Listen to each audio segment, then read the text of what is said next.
Hello and welcome to episode 161 of the Board Game Barrage podcast. I am Mark the Green Tank, and I'm joined as always by Neelan the Orange Tank. Hello. And Kellen the Red Tank. Hello, hello. Sometimes you try something and you find that you just don't like it. Not for you. And for the rest of your life, you think, that thing, black olives, not for me. I am not a black olive person. Portugal. Then, what'd you say? Portugal. Portugal is not for you? Sure, That's okay. right. Some people have black olives they don't like. Some people don't like Portugal. But then you check a book out from the library called The Lush Life of Portugal. Or you have a pizza with black olives on it. You didn't expect black olives, and you didn't even see as you were biting it that they were black olives. But hey, you just bit into some black olives, and they're not so bad. I love, actually, Clamato olives. I've always loved them, so this is not exactly an accurate representation of my stance on olives, but you get the drift. Sometimes there's things that you try, you don't like them initially, you think you're never going to like them again, and then your mind gets changed, and your whole perspective flips, and everything goes upside down.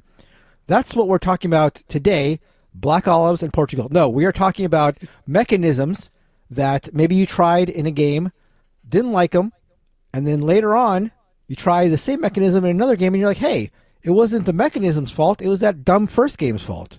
So we're going to be talking about changes in perspective in mechanisms in board games. And a big thanks to Goose on our Discord, the Forest Tank, so he picked the right genre of color, for bringing up the topic and suggesting it to us, and here it is. And if you ever have topic ideas, you can join our Discord at BoardGameBarrage.com/Discord, and I think maybe the feedback channel would be the best one to submit your ideas. We are always looking for new and interesting topics, so feel free to go there and give us your ideas. So that's our feature topic, but before we get into our feature topic, we're going to be talking about the games that we have just been playing. Neelan's going to start us off with Mr. Fister's CloudAge. I'm going to follow that up with Elizabeth Hargrave's follow-up to Wingspan, Mariposas, and finally, Kellen will close us out with Friedman Friesa's, what did you initially call it? Faiyum? No, I did really bad. It was not a funny joke. I wish you would have cut it, but you left it in. I mean, if I And find then it funny. You schooled me and said, I'm from Faiyum. I didn't say I'm from, I said family from. So yes, Kellen will be wrapping us up with Friedman Friesa's Faiyum. So Neelan, tell us a little bit about CloudAge. So CloudAge is the latest game from Mr. Alexander Pfister. It is a Capstone published game. Those are two things that normally get us very, very excited. I'm quite a fan of a lot of Mr. Pfister's games, and Capstone in general, I think, have been on a roll. So when Capstone announced and started showing the art and the premise for CloudAge, it was something I was very excited for. One of the things I want to get out of the way right off the bat is I think there's been a lot of talk about how this is not a particularly heavy game. And, it's certainly not as heavy as I think the more recent prominent output by Alexander Pfister, but I do want to remind people that he has made excellent light games like Isle of Skye and Broom Service, so it's definitely not something completely out of left field. I don't think weight is its biggest problem, but I think I should talk a little bit about what CloudAge is before we get into that. So the premise of CloudAge is that you are an airship pilot in a sort of a post-apocalyptic world where everything is dried up and water is the most precious resource. So you start on one end of this sort of elongated map, and you are moving your airship across this map from one end to the other. It's not a race game, but the locations are getting sort of more and more rewarding as you get further to the right. So there's this element of wanting to progress. The resources you're acquiring along the way are water, which you use to play cards themselves, metal, which you use to make upgrades for your ship, because your little player board, which represents your ship, has little upgrade puzzle pieces around the edges of 3 different types. One which upgrades your movement, one section which upgrades your combat value, and one which upgrades your ability to plant seeds. So movement is pretty straightforward. That's generally how far you're going to be moving in a given turn. Combat happens whenever you enter a city, because you have to end your turn on a city. You have a little combat challenge there, which will give you different rewards based on how hard the combat is. So movement and combat are both fed in by a deck building element. You start the game with a little basic deck of cards, and you can acquire new cards which give you higher numbers to go into your deck in order to increase your movement, increase your combat.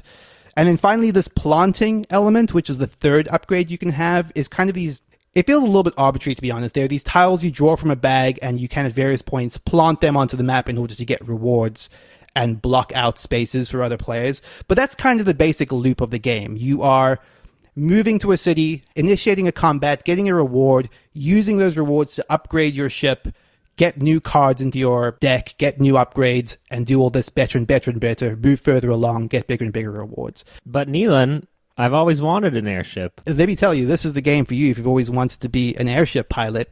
I think that one of the things that we have to talk about a little bit is there is this structure to the game, which is as a campaign game. This is something that Vista experimented with a little bit in Maracaibo. Now, I'm not super familiar with that implementation because I've not yet played Maracaibo, but I think by most accounts, people that engage with it tended to like it. It's not exactly a legacy game, but every time you play it, if you are playing through the campaign, you're sort of just introducing new little bits of story and flavor to make subsequent games more interesting. The way that this is done in CloudAge kind of grated me a little bit, because in Chapter 1, you don't have all the rules of the game. In Chapter 2, you add one more rule, and in Chapter 3, you finally have what I believe are all the rules of the game. But none of those additions felt like especially interesting, and I kind of just wished I'd had the entirety of the game from the start.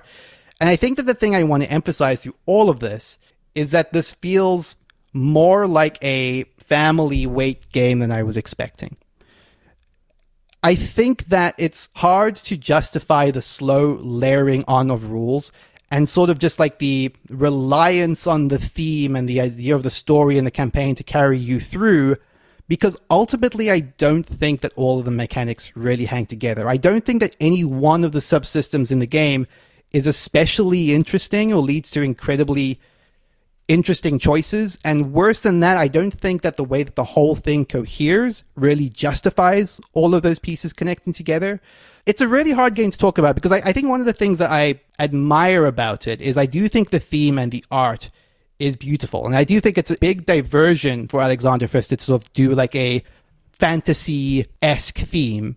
And the presentation is lovely, but I think that I was expecting something very different from the strategic totality of the game. So this seems to be like a common, probably the most common complaint actually. Is it unmet expectations? Because like Broom Service, for example, is ultra light. Is this lighter or heavier than Broom Service? It's heavier than Broom Service, I think. Okay. Yeah, no, it's heavier, I would say, than both Isle of Skye and Broom Service, in fact. So it's certainly not even the lightest game he's made. And I think that there's something weird about the middle ground even there, because it's almost too heavy. We've spoken about the way that someone like Reiner Knizia designs lighter games, right? And how they still feel like coherent and cohesive and like the rules are everything he needs to be and nothing more. This is like a step beyond that. This is kind of into that realm of middleweight games where you start to feel like, okay, now there's also this, and then there's also this, and then you can produce a little bit of stuff here, and then you have to like place your thing over here to do this. There's a lot of these little mechanisms, and they do all connect together. Like Alexander Pfister is a good designer on the whole, but I don't think that this particular design feels cohesive. It doesn't feel like everything needs to be there. I look at some of the systems in the game, and I'm just like, we could have taken this out, and it wouldn't have really damaged the game as a whole. But it just feels like more things to do. And you mentioned that rules are implemented or layered on as you play like the first game, second game, third game. Yeah. Is there a suggestion in the rule books that says something like, if you are a advanced player, just start with the third... If you're a board game podcaster, yeah, exactly. skip right to 15. You know, like games like Taverns of Tiefenthal. Taverns of Tiefenthal will say, like, if you're an advanced player or if you think you're comfortable, just jump into the advanced rules. Is there anything like that? So there is the lighter suggestion at the start of the rule book, you know, that says, like, for your first game, we recommend starting with Chapter 1. And I've definitely seen people in our Discord say, oh, probably just skip straight to Chapter 2. But I think that's kind of a weird suggestion when we're talking about a campaign game that's sort of slowly unveiling quote-unquote story. Because I also don't think that is a particularly strong element of the game, for what it's worth. And it also just felt like if I was going to talk about the game as written, it just felt like it made sense to play it in the order recommended. Sure. But I also don't think that the game that you end up at Chapter 3 unless there is something wild that's going to happen in later chapters, would be surprised if this is going to change substantially. There is one thing I kind of want to address, which is that I feel like listeners of this podcast know us well enough to know that we like light games, generally speaking. This is not a reaction to the game being too light. We've kind of spoken a lot about a game having the appropriate amount of rules for the experience it's providing. And this kind of feels like the end result, the decisions you're being forced to make, the game that you're getting out to the other end of it, doesn't quite justify even its kind of middleweight rule set. It feels a little bit like what you are putting into the game in terms of your investment in its systems doesn't quite get paid out in the experience and in the interesting decisions.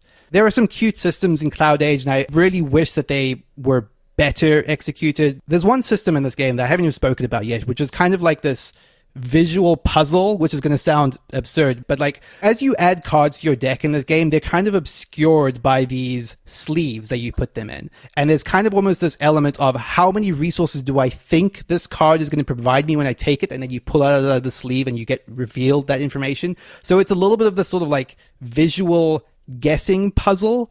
That is a fun, cute little idea, but injected in like what is ostensibly like a Euro sort of engine game, it doesn't really fit with the rest of it, because you sort of are like, oh, I think I'm going to get 3 resources from this card. You pull it out and you get 1 resource, and that's frustrating and annoying because you needed those 3 resources. And I think that's just such a good example of like a slightly undercooked system that is kind of exemplifies CloudAge as a whole to me. Like, there's cute ideas in there. I don't think any of them delivers as fully as intended, and I don't think the design as a whole coheres as fully as intended. And I think that kind of sums up everything I want to say about CloudAge.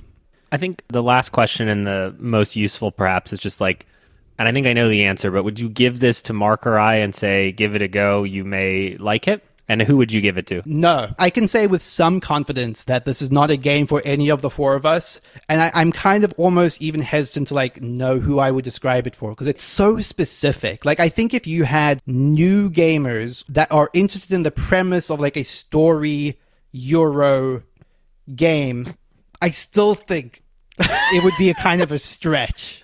Oh no. It's a very, very niche-y thing. I'm glad that he experimented with it to try it. I think on the whole, it's kind of a miss. But man, what a weird little thing. That's CloudAge.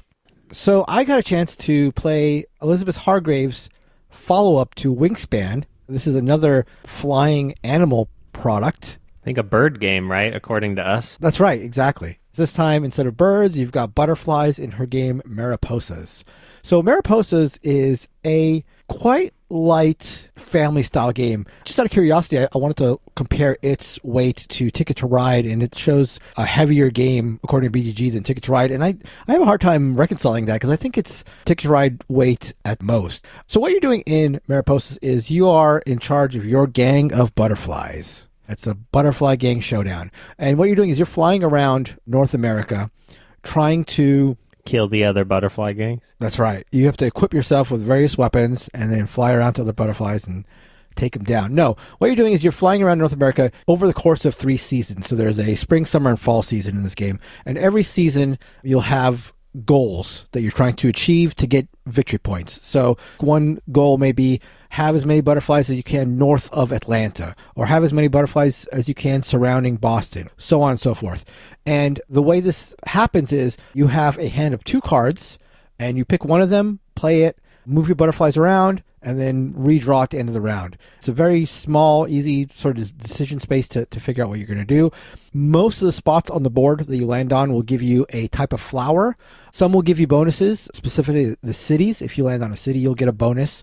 But most spots will give you a flower. And then when you go to other certain places, these milkweed, if you surround a milkweed icon on the board, you are able to reproduce and bring on the next generation of butterflies. So, you start with your first generation butterflies, then you have your second generation, third generation, and then ultimately, if you can, you have a 4th generation butterfly. The generation number doesn't affect the strength of the butterfly, quote unquote, the strength of the butterfly, but what you're trying to do in terms of getting them up from the 1st generation to 4th generation is actually quite interesting. This is an interesting aspect to this like sort of quasi-race game. So it's a race game where the destination is where you started from. So what I mean is that at the end of the game, you'll score points for, the goals you've achieved, like if you've, again, gotten around Atlanta or whatever, all these other things. But you'll potentially score a bulk of your points by bringing fourth generation butterflies back to where you started, which is Michoacan in Mexico. So that's an interesting aspect to the game. So, you're moving your butterflies around and you're trying to achieve these goals, but in the end, what you're trying to do is also just get back to the beginning with fourth generation butterflies. So it's an interesting, race, not race in that respect. I found that sort of clever. Another thing that's sort of interesting in contrasting this game with Wingspan is, well, first of all, let's talk about the production. The production on this is not quite Wingspan level, but it is very nice. And I think this game is considerably cheaper than Wingspan, so that's a decent trade-off. The butterflies are these nice screen-printed wooden pieces, super, super colorful with all these flower icons and flower chits. So yeah, it's a very beautiful board and production. I think one strike some people have against Wingspan is the fact that you have less and less actions as the rounds progress. You lose one action per round. Mariposas is exact opposite, which I thought was funny. You get one more action per round. Spring, you have 4. To fall, you have 6. And speaking of the number of rounds, this game moves very, very quick. Played this for the first time, and after teaching it, I think the entire process took about an hour. So it's a very quick game. And one that I was pleasantly surprised by. It's, again, not super heavy, but felt like in the class of Ticket to Ride, a game that I would be super comfortable teaching to family on a holiday sort of thing. Given the simplicity of the rules, given the beautiful production, I think it's perfect for that family weight, play it once in the holidays or for get-togethers sort of class of game. I'm in love with the way that this game looks. Every time I've seen pictures of it, it's such a stunning board, and what a lovely theme. Both with Wingspan and with Mariposas, I think the thing that Elizabeth Hargrave has done so brilliantly is bringing beautiful, unutilized themes to life in a way that I've just not seen before. Yeah, absolutely. And the way that the butterflies throw down is by getting to cities before other butterflies? So that is a good point. There is basically no player interaction. The only player interaction, and this is, again, the most shallow definition of player interaction, is watching to see what people are doing and trying to make sure that you are in a situation where you could respond. But there is no blocking. There's no sort of hurting your opponent. There's nothing like that. There's just doing things better than they do. So that is not something that I would look for in a game at all. But for a game like this, for a game that I would pretty much only play with family or people who are not quote-unquote gamers, I think it's fine. And that said, I would even suggest playing this among the 4 of us. I don't think we're going to love this game. I don't think it's going to be crack our top 50, but I think it's just super pleasant and fast and fun. It's beautiful enough to look at that if you don't have a great time playing it, the 30 minutes you took to play it isn't a complete waste or anything. And that is Mariposas by Elizabeth Hargrave. All right, moving on to the main course. Faiyum by one Friedman Friese. So this is the latest Friedman Friese game. I believe in North America, the only way you can buy this is on Board Game Geek right now. Faiyum is a very interesting strategy game set in ancient Egypt. The crux of the game, or the interesting part of the game, is that it is sort of a deck building game, except you're not cycling through your cards, but you are taking back into your hand cards in reverse order that you put them into your discard. That is, the first card that you play is going to be the hardest card to get back into your hand for the entirety of the game. It's literally, there are 3 actions in the game. Play cards, buy cards from the market row, and administrate. And when you administrate, you get 3 cards back for free from your discard pile, and then you can purchase subsequent cards starting from the top going down for $1 per card. So the entire function of the game is acquiring new cards, figuring out where you want them in your discard pile, and then administrating and getting cards back. In a way, it reminds me a little bit of Forbidden Stars in the first in, last out, but it's not exactly that because you do the action when you play the card, but what you're trying to do is you have a handful of 7 cards, and you do not want to play your best cards first, because if you do, it's going to be harder to get those cards back. Faiyum is a hexagonal board. It's pretty ugly. It looks like an old school Euro game. Christina looked at it and said, this looks like a Euro game we played 10 years ago, which is pretty true, but it does have a lovely production. There's a lot of wood bits, a lot of different pieces. You are building a shared infrastructure. Everything on the board is shared by all players. So you're building settlements. You're putting workers on the board. None of those are yours. You're building towns. You're building little workshops, and everyone can use all of those in what is essentially a combo building game where you are playing cards to combo with other cards to score victory points. And then he also threw in the power grid auction, where cards are numbered from like 2 to over 100. And as new cards come out, the lowest valued cards go down into the marketplace. So the bottom 4 valued cards are the ones that you can purchase, but you kind of have a sense of what may be coming next. A lot of oddness in Faiyum. Very hard to talk about. I think part of the game felt very Splatter-like in the shared infrastructure and what you were building. You know, it's like you find a card in the market row and it's add a worker to a workshop and then get 3 victory points and $2. And you're like, shoot, there are no workshops on the board, but I just saw Christina buy a card that's going to allow her to make workshops on the board. So maybe I'll buy that and hope to exploit that combo later. Very hard to understand what is going to actually get you victory points in the game. There's a bunch of crocodiles on the board at the beginning, and every time you clear a crocodile, you get $1. So it's like, great, I'm going to start clearing crocodiles so that I can get dollars.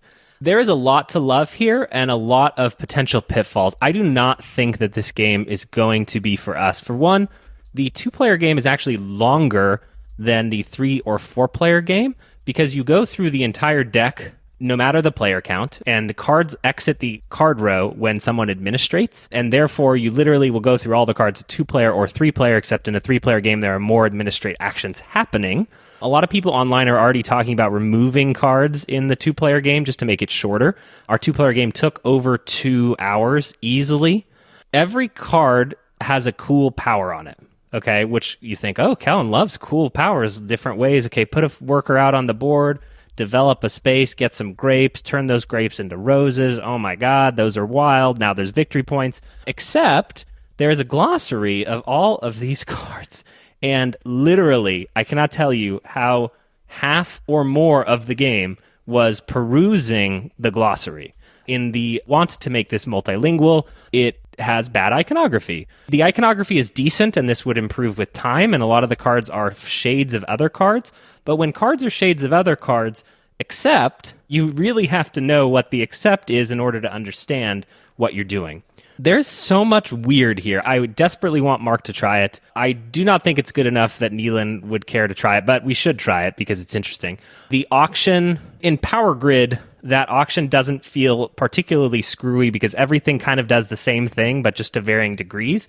In this, if a really good card makes its way down to the bottom sooner, it's going to have a bigger effect on the gameplay, right? And so every game is going to be the same, but where the variety comes in, the board is static, right? But where the variety comes in is when someone might get access to a power first.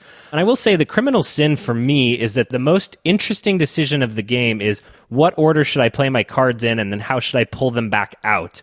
And I don't like making that decision. Me personally, it's not enjoyable for me for twofold. One, it's pay your money to get your cards back, and it's just like agonizing and not in a particularly fun way. And then once you have all your cards, it's how do I reverse engineer my entire turn and look at the market row and figure out what I may want to buy instead of playing cards. I don't know whether this game would be better with more players because you would have even less control of what's going on in the marketplace. It's so weird. Honestly, it's very weird. And I'm excited that I've played it, and I want you guys to try it in general. There's another 2 little funny, weird things that I just have to say. Here, let me read the rulebook to you. 2 funny things, and I read this sentence like 700 times. Shuffle the 56 blue-bordered cards numbered 2 through 112.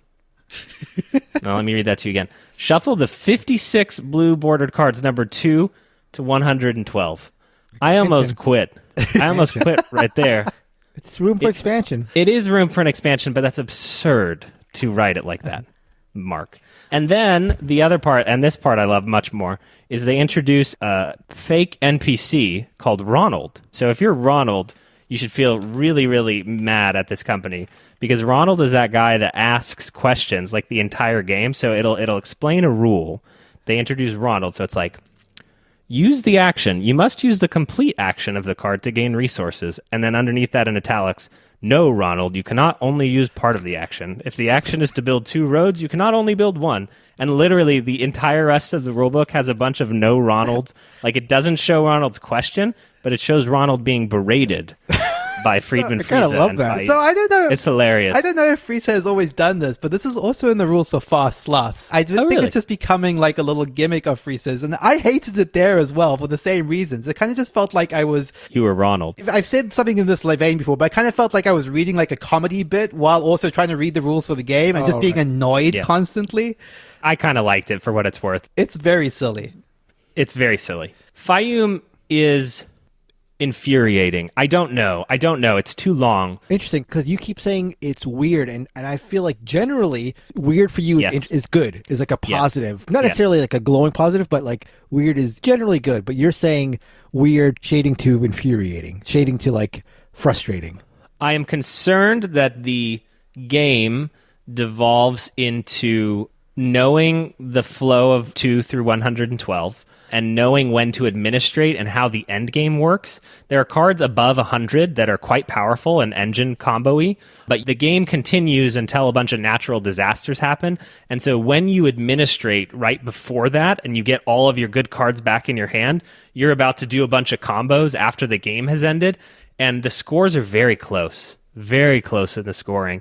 And then, it's kind of like that tempo of like, when do you do that final administrate? And it almost feels like that's the chief moment of the game. Right. And then, it's like a combo builder, except if you find a good set of combos, you're going to do that over and over again. Literally, you'll go 1, 2, 3, boom, administrate. 1, 2, 3, boom, boom, administrate, and then it's the same.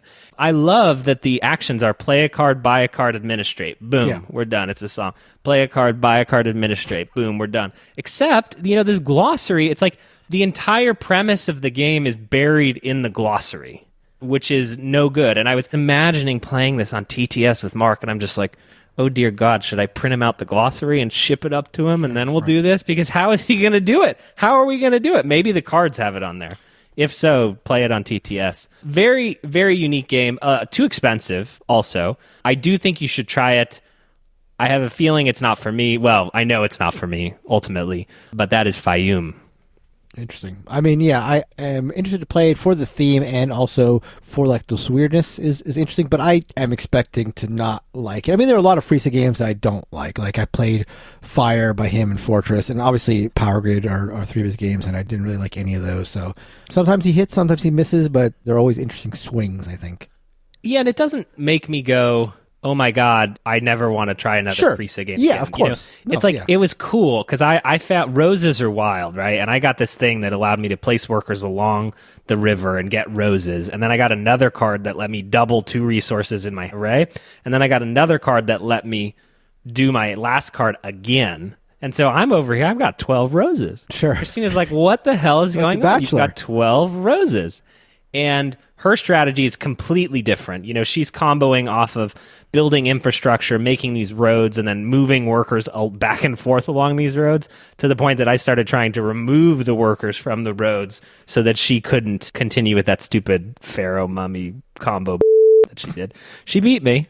Cut that out. But that was a fluke of the natural disasters. And that's Faiyum.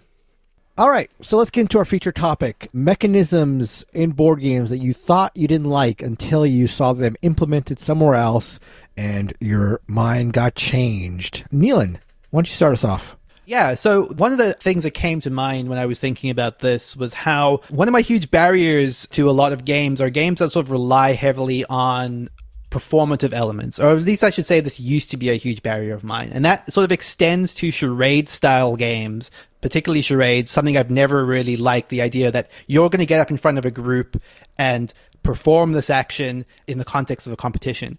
And I felt very strongly about this for the longest time until I played Time's Up.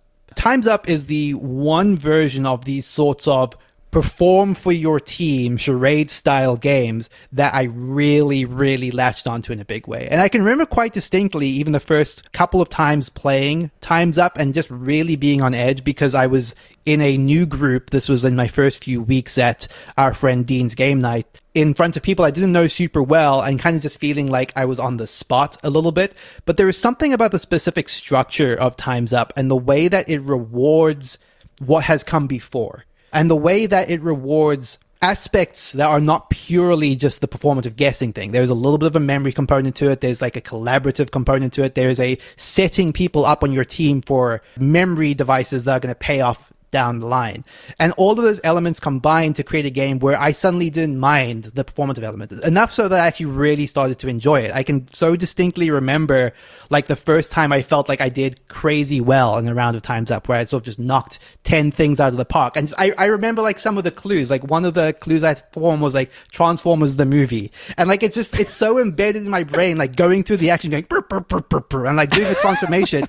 And that's not something I would never have felt comfortable doing like prior to that. But the structure of the game and how good, we've spoken at length about how good Time's Up is, but I think one of the things we haven't given enough credit for maybe in the past is specifically how it counters some of the performance anxiety that I think is inherent in charade-style performative games. Neelan, has this extended for you beyond Time's Up at all? Like, because essentially it's the same problem I have with Pictomania. It's like you don't like performing and or you're bad at it, and I don't like drawing, and there's something... Pictomania works for some people because they're really good at one half, right? And Time's Up works because if you're just a smart guy that remembers all of the names of things, you actually get to contribute in a substantial way. And so it works if you know pop culture, it works if you're good at performing, and it works if you're good at being a memorization monkey. Are there any other like games with performative elements that you now are okay with, or is this really like Time's Up is like a gem? It's funny because I do genuinely think it's Time's Up specific, because I'm suddenly reminded of not that long ago, and I want to sort of emphasize that I have also gotten better at this, just personally speaking. But like we played on the scale of 0 to T-Rex not that long ago, I would say like shortly before the start of the pandemic, and I still had that intense discomfort at doing anything in that game, to the extent that I was actually just legit bad at the game because I was unwilling to perform in the way that the game demanded. And I do think that Time's Up is something specific and special. Like, I think you're exactly right, Kellen, that it's because it allows you to participate, even if you're not good at the performance side of it. It rewards different strengths and all encompassed in the same game, that I think you start to enjoy the game despite the performance elements, and then you start to enjoy the performance elements because it's part of the whole of the game once you realize how well it's connected to the other aspects of the game. I think that means that avenue is open. We need more party games like that. Let's do it. Make them. We'll review them. Okay, I will go next. Something that I thought as a mechanism that I always hated are action point mechanisms. So action point mechanisms are, broadly speaking, just you have 5 action points and do whatever you want on your turn, and each action costs a different amount of action points. This system has always struck me as intensely lazy. It's like, we're going to give them 17 different options of things to do, and then one of them, you know, the most overpowered one is going to cost 17, and then we're going to work our way backwards, and then there's going to be 1-point actions. I am reminded of Flashpoint Fire Rescue. This is an old co-op game that I don't know if is still buzzing around. It was a pandemic alternative, except you got to be hot firefighters. And by that I mean both hot, and also warm as a result of the fire. Flashpoint Fire Rescue was a fine co-op game. Has a cool theme. Who doesn't want to be a hot firefighter? I went back and looked it up just to remember this, where it's like, change crew member, 2 action points. You know, fight a space without a fire, 1 action point. Space with fire, 2. Carry a victim, 2. Carry a victim under a ladder, 4. Up and down an elevator, 2. Around the side of the building, 2. Around 2 sides of the building, 4. Remove smoke, 1. Remove fire, 2. Operator engine, deck gun, 4. You know, it's just like, I can't get over how annoying that is. Action points in general, I just don't like the system, and I think this is an example of when it goes all the way towards the end of what I dislike the most. But then I played Blood Rage. Now, I want to be very specific because I think Blood Rage is cribbed from itself, Chaos in the Old World, and then also copied by Mr. Sandy Peterson for Cthulhu Wars, my actual favorite implementation. But in Blood Rage, it uses an action point system where the actions mostly all cost 1, with the exception of summoning units, which costs the value of that unit to bring into the board. But what it adds is this real sense of tempo, where you must give up on the board all your ability to interact with it if you want to summon that big cool monster. And you're going to have to do it at some point. But the addition of that tempo to the action point system makes it come alive. When you go, ba-bam, I'm bringing out the Frost Giant, ba-bam, I'm bringing out my leader, and now I'm out of action points, and Mark's got 6, and he's going bam, ba-bam, ba-ba, and he's ruining the board. Stop, Mark. Stop with your action points. For me, this is the best version of an action point system, something that I thought I did not like at all as a result of lazy design, in my opinion, and something that I feel like really works well in the context of tempo. Your distinction between the two different types of action points, or two application of action points, strikes me as interesting. I remember playing the Kramer and Kiesling game Mexica, which has action points sort of along the lines of Flashpoint Fire Rescue. I think it's done a little better with Mexica, but it is something that, although I was sort of okay with it, I did find other players who I played it with had issues with it, just didn't like it as a mechanism. But the idea that you use that reservoir as action points, not as a like selecting off the menu thing, but as a consideration for tempo, is a really stark way of looking at it, a very interesting way to consider it, because it goes from being I've got X amount of dollars and here's my menu and I can get the filet mignon if I want, but then I'm out of money, to like, as you said, tempo thing. And I've talked about how much I love tempo, and the idea of, bring out the big monster if you want, but I'm going to hit you with 1 point little guys and move them around the board as a compensation for that. Yeah, it's a very precious thing that Cthulhu Wars and Blood Rage and Chaos and the Old World will do, of just looking around the table and thinking to yourself, what can other people do with their action points right now? And that specific dynamic of, well, if they do this, then they're out, and then I can strike with what I have. That it just injects so much more into that system. And it's just, even having just a menu of here's the 5 or 6 actions you can do, something about it just feels lazy to me. And adding the numerical value in reverse order of how good the actions are, you can do small things that make me somehow okay with it. I think about Takanoko, which I think has 4 or 5 actions, and it's choose 2, but you can't ever choose the same one on a turn. I love that. I'm totally fine with that. But then, if Innovation had half of the actions in the game cost both of your actions that you get per turn, I would not like that. I would just be annoyed. And I think even Android Netrunner, right, has 1 action on one side that costs more of your actions. And it just feels like we couldn't get this balanced, so that one costs more. When I first got back into the hobby, one of the first games that I remember playing was Nuns on the Run. I don't know if you guys have ever played that. It's a hidden movement game. Hot Nuns, right? What's that? The firefighter. That's right, exactly. Hot Nuns. And I don't know why all the people used to be so much hotter 10 years ago. We got uglier as time went by. But it was a game I played way back when, and it was a game that I did not like. It's hidden movement, and a couple of years later, I remember when Specter Ops came out, and it was very hot, a lot of buzz around it. Another hidden movement game, played that one, did not like it. Did not like hidden movement. There's a couple of things I don't like. I think the biggest issue with games like this with hidden movement is the line of sight rules. I always find those annoying. Okay, wait, I'm hidden, but can this guy see me? Wait, let me see. Are we going from this point to that point? All this figuring out if you can see. There's also, when it comes to hidden movement, I don't really mind one against all games, but when it comes to hidden movement, when they're fiddly, it just, for whatever reason, bugs me. You got to figure out, first, are we doing the hidden movement rules right? Are we sure that everybody's on the same page with that? And then you add, okay, he's got this gun that can shoot this far away, and again, there's line of sight, and there's all these, things to consider. It just has always turned me off. But interestingly, I sort of had my mind changed about this when I played one of the oldest hidden movement games. This actually won the Spiel way back in 1983. I think the 3rd ever Spiel winner. This is Scotland Yard. Have you guys played Scotland Yard?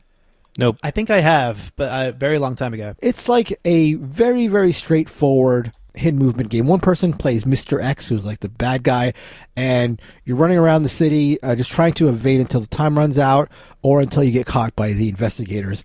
And what I liked about it is just how straightforward it is.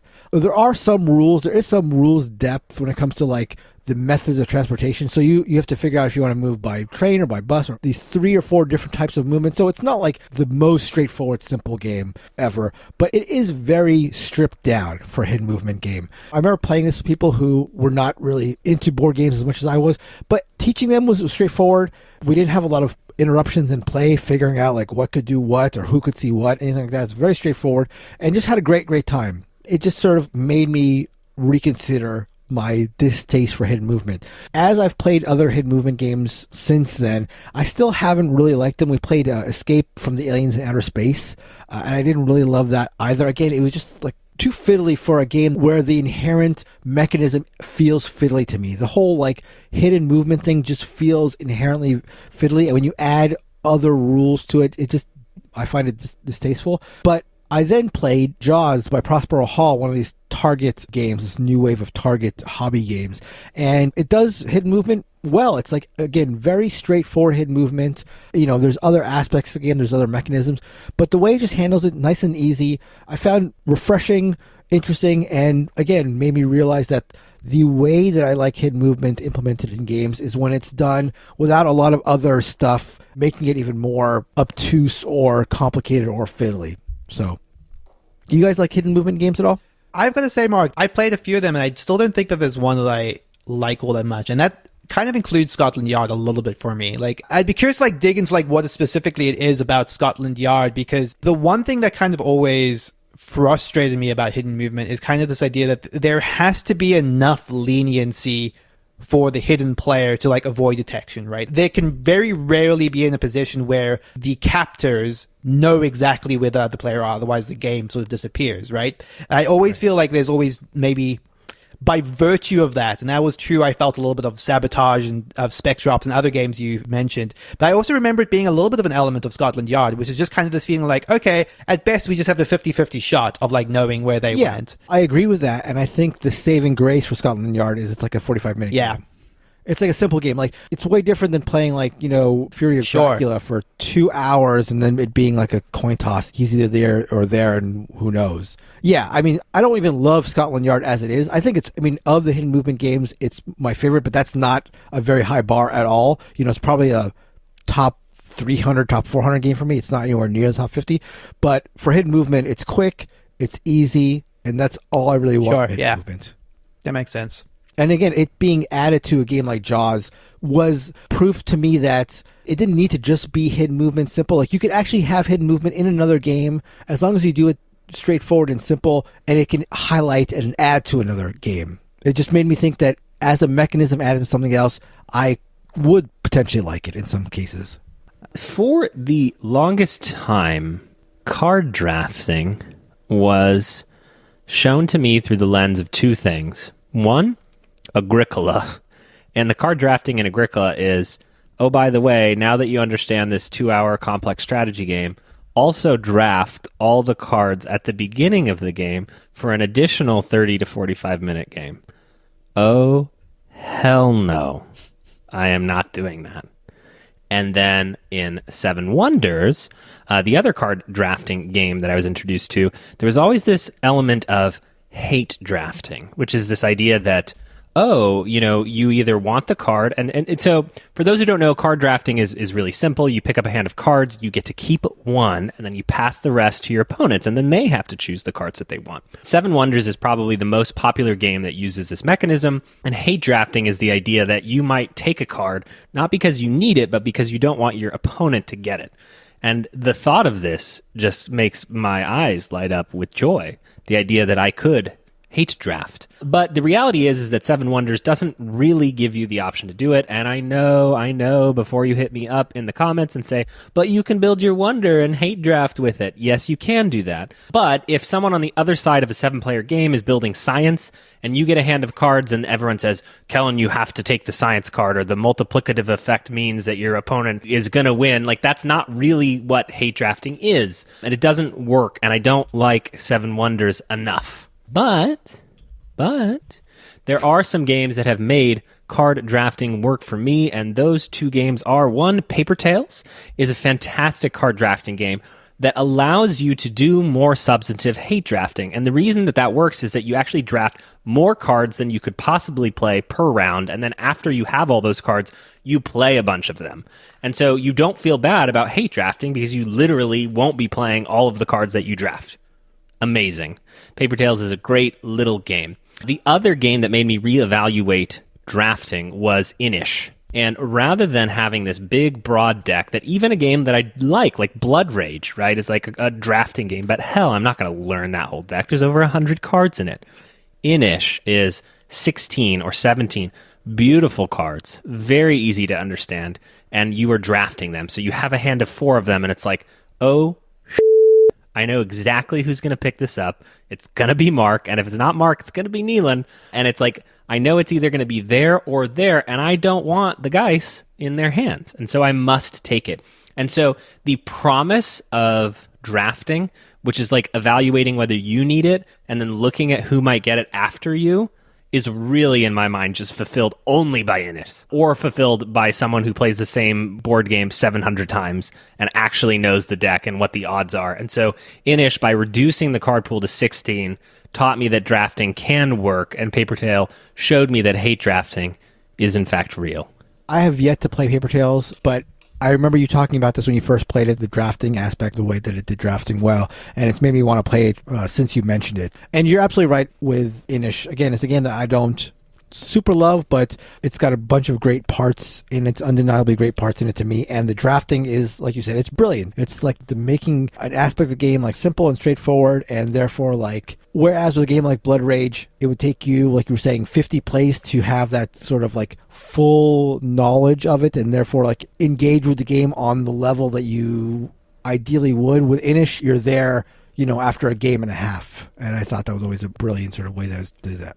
Yeah, I have mad respect for like what Inish does to the scope of the idea of card drafting. It's kind of like, well, take the unknowable and make it extremely knowable in a short amount of time, and make that an integral part of the game of, okay, well, if I don't have this card, I know that someone at this table has the Geist, and that's what messed me up last round. I know that someone at the table has the card that lets them do this move and attack. You very quickly, by virtue of the cards being used against you or you using the cards, know what to expect in a given round. And this is even as someone that really liked drafting in very large card pools, like, you know, limited Magic the Gathering and that sort of thing. The way that Inish sort of takes a structure and like almost transforms it just by reducing the card pool is really, really quite cool.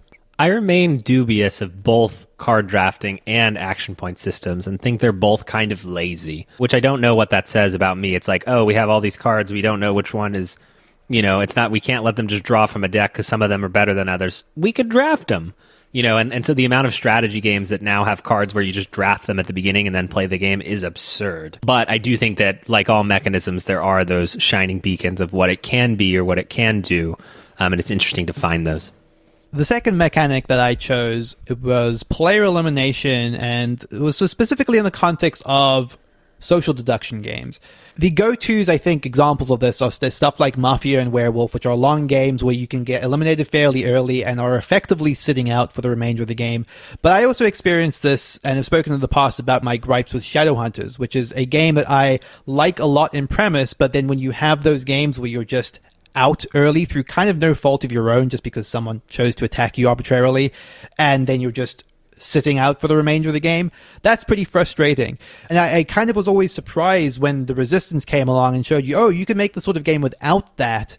I kind of just thought to myself, well, that's it. Well, you solved the idea of even needing player elimination. One of the games I think that actually took player elimination in the very much the same vein, specifically as Resistance, is Secret Hitler. So Secret Hitler takes the core of Resistance and actually reintroduces player elimination towards the end of the game. And that might seem like a mistake, but one of the things that it really does, and I think that's quite striking, is the core emotion of player elimination is weight, right? This feeling that like, oh, if this goes wrong, you guys are going to be making a huge mistake. I'm not going to be here anymore to tell you how big of a mistake this is going to be. And cleverly, like, Secret Hitler introduces player elimination only towards the end of the game. Some of the missions, some of the fascist actions that you can take are only towards the end of the game and allow you to just straight up murder a player. And it's devastating. You feel like you're on the brink of like bringing the game together and pulling your team through it, and then you just get offed. But you don't have to wait around that long, because at that point you're typically 5 minutes away from the end of the game. It's such a smart decision. It's such a smart way to sort of take a kind of malign mechanic and reintroduce all the weight that comes across with it. Another game that I thought took player elimination and kind of did something really fun with it is Blood on the Clocktower. You're never out, even once you're killed in Blood on the Clocktower. You're still participating with your team. You're not eliminated in the way that you are in something like a Werewolf or Mafia. And in fact, the ghosts in that game even have this sort of final shot by using their one-off ghost vote, which they can, if they're pooling them smartly, drastically turn the game at pivotal points. I think both are really just smart ways to reintroduce a mechanic that just rubs a lot of people the wrong way and introduce it in a way that both feels relevant and crucial to the game. I love player elimination. And people who speak about it as outdated are just dumb. I understand the argument, and I kind of, for the reasons I've been laying out, like I do think there is a power in it. I just can't get behind the argument that it ever feels good to be eliminated from a game and not be able to participate in it anymore. I think that the structure of how people play modern board games makes it so that a game with player elimination doesn't fit in. You know, it's like we're going to get together for 4 hours on a night. That is not a denigration of player elimination itself, more as like it's not intended for that type of moment. And in reality, like stringing everyone along when you've actually lost the game after a quarter of the game is so much worse, because you're just literally wasting someone's time for over an hour and they don't even know it. And so all of our Euro games just hide and pretend like you might actually get it, when in reality you can't. You may as well have been murdered because you've just been for the last hour. Get good. All right. So I'm going to wrap this discussion up by cheating. So I figured I was the host of the topic, so I got the chance to cheat a little bit. So I'm not really talking about a mechanism per se, but a sort of type of game, sort of a new family of game. This is, quote unquote, the dice game version of a game.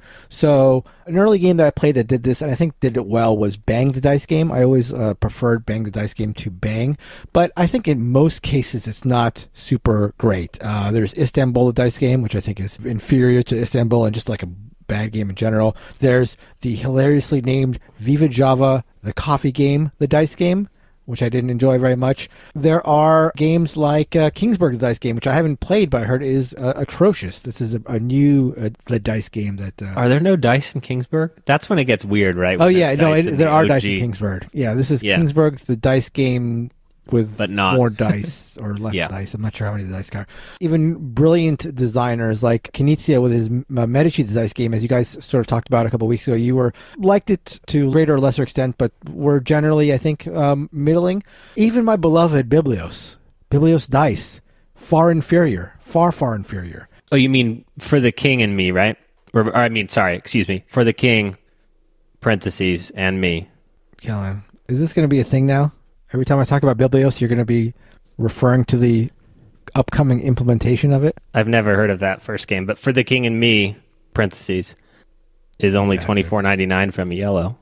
Money well spent. Any version of Biblios is good money spent. Maybe it should be For the King and Me.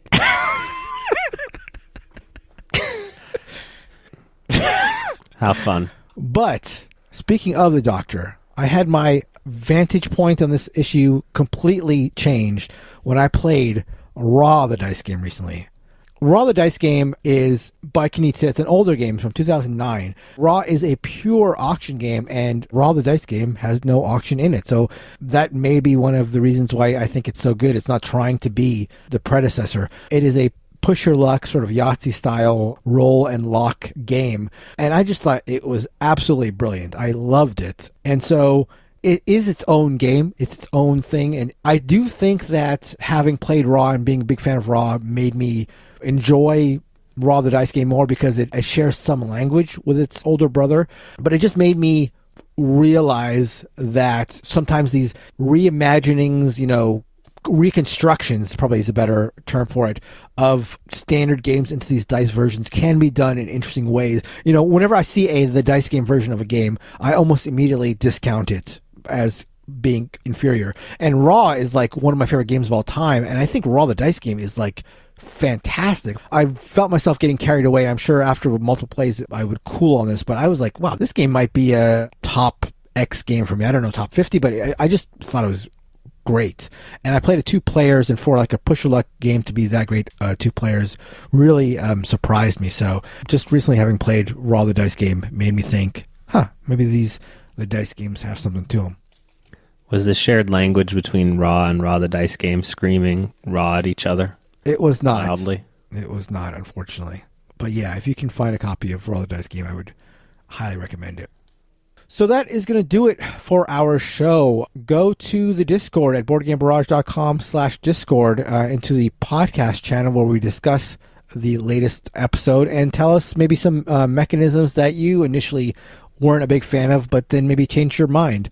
And again, a big thank you to Gooseneck on the Discord who brought up this topic. As always, you can find us on all forms of social media. We're on Instagram, we're on Facebook, we're on Twitter. Every time I list these forms of social media, I start with no idea what I'm going to say, and just like I find Facebook, and then Twitter just comes to me, and Instagram, they just at the very last second pop into my head. It's always terrifying, but I always come through because I always come through.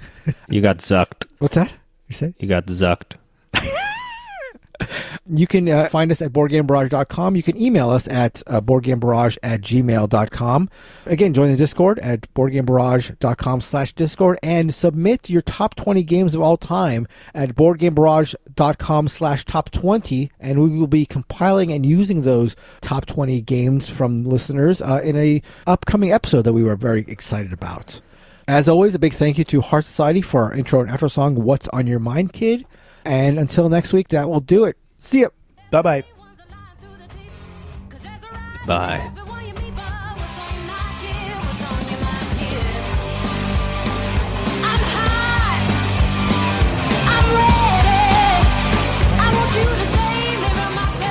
Like even the microphone, right? If I tilt this a little more this way, then I'm like sitting at a different position. Sure. So let's just see what we can.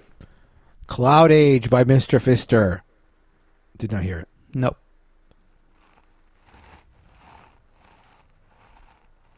I hear your beard. Am I touching something? I hear your beard scratching the I thing. know that was on purpose. Come I know on, it was. Mark. I know it was. Okay, I know. people would love to be caressed by that. I know. You're talking to Christina. Let's just play this. ASMR Yeah. stuff. Your ears gently caressed by Kellen's beard. We just went from left to right. Now from right to left. Oh, wow, that sounds different. Yeah. You Now gotta get that across the rip- mustache. No, I like right to left better. Just watching this, that's the worst Yeah. part of all of it, to be honest. All right, sorry about that. All right, No, so you're fine. just start the CloudAge thing in? Yeah, sure. My other addition to this conversation was going to be singing the Card Captors theme song because Nealon used the word captors. Have you seen that, Mark? I have no idea what you're talking Card Captors, a mystic adventure. Card Captors, a quest for all time. What is is this? that? It's an anime. Oh. It's really good. It's about this girl named Sakura, and she goes around getting the Clow cards, and it's like the death card, and then she has to like beat a monster, and then she traps it in like a tarot deck, This and you is can like buy the a tarot deck. It's like a collectible card game she's doing, like a. She has like a scepter, and then she screams, "Card Captors, a mystic." It's if you know, I guess. Got it.